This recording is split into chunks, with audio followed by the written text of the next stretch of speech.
Hey guys, JD Blackamore here. We got the One Bass Winter Open coming up at Clear Lake, and I want to give you a rundown of some of the gear I'm using. This is not all of it, but just a little glimpse of something I'll be putting on the deck of my boat, preparing for this tournament. First and foremost, it wouldn't be Clear Lake without showing up with some big baits. This right here, we got the Glideway by Swimbait Underground.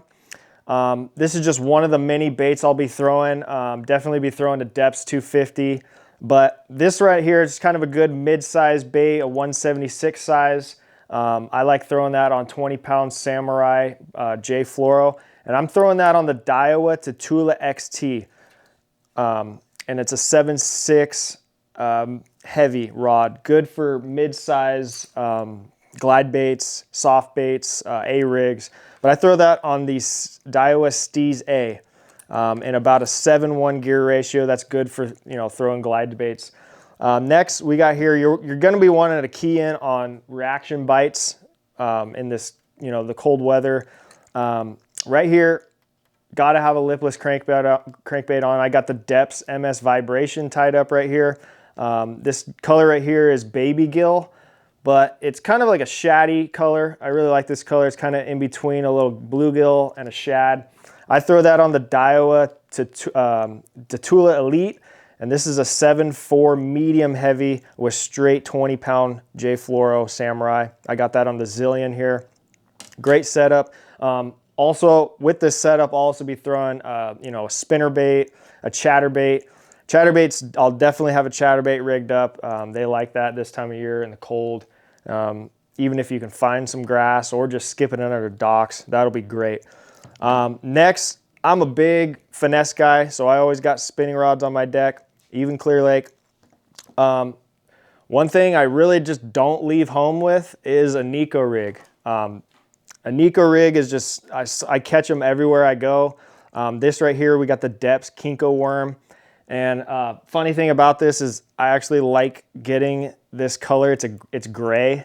I like getting that color, and I'll color it on the water. So I'll get like a bunch of packs of these, and I'll just color them green pumpkin or throw dye in my bag and dye whatever color I want, purple. You can kind of do whatever you want with that. But I'll put in like a 1/8 ounce weight in there in the head there, and just, depending on the wind, I'll go a little heavier if it's windier, but if not, if it's still calm, I'll just put like a 1/16 ounce tungsten weight in there. And I got that rigged up on the Daiwa Tatula XT rod. This is a 7.1 medium light. Great all around. I'll be throwing a drop shot on this setup. I got this on 8-pound X braid here to about a 8 or a 10-pound leader here, fluorocarbon. Like I said, I'll be throwing drop shot on this, shaky head. This is kind of my do-it-all setup.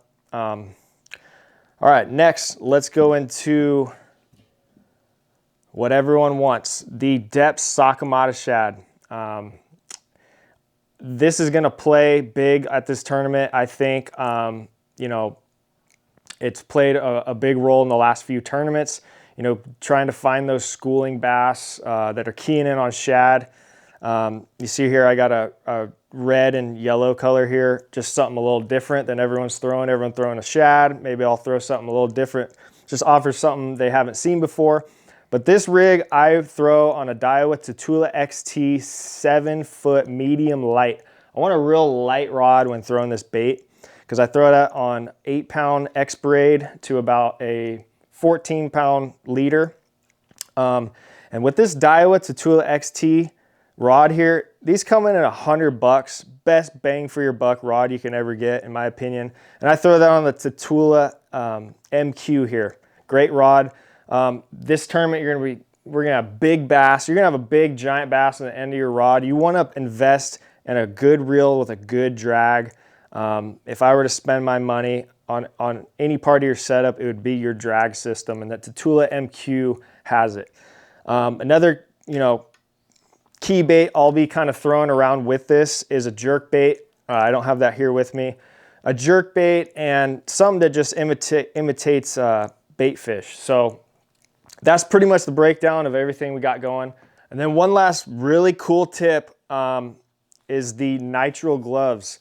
Now I know a lot of guys might be doing this already. Some may not know about this, but something really cool about this, and I think it was Aaron Martin's, the late great Aaron Martin's, actually, I'm pretty like 99% sure he came up with this. Throwing on nitrile gloves in this cold weather, cold rain, what these are gonna do, so I'll put nitrile gloves on and then maybe some wool fingerless gloves over. Now what these do is it's gonna waterproof your hand and windproof it.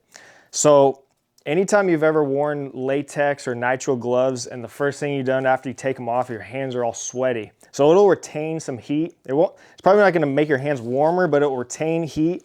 And when you're out fishing and it's cold, the worst thing you can do is get your hands wet, and that's what we have to do. So waterproofs your hands and keeps you on the water longer. Thanks guys, we'll see you out there.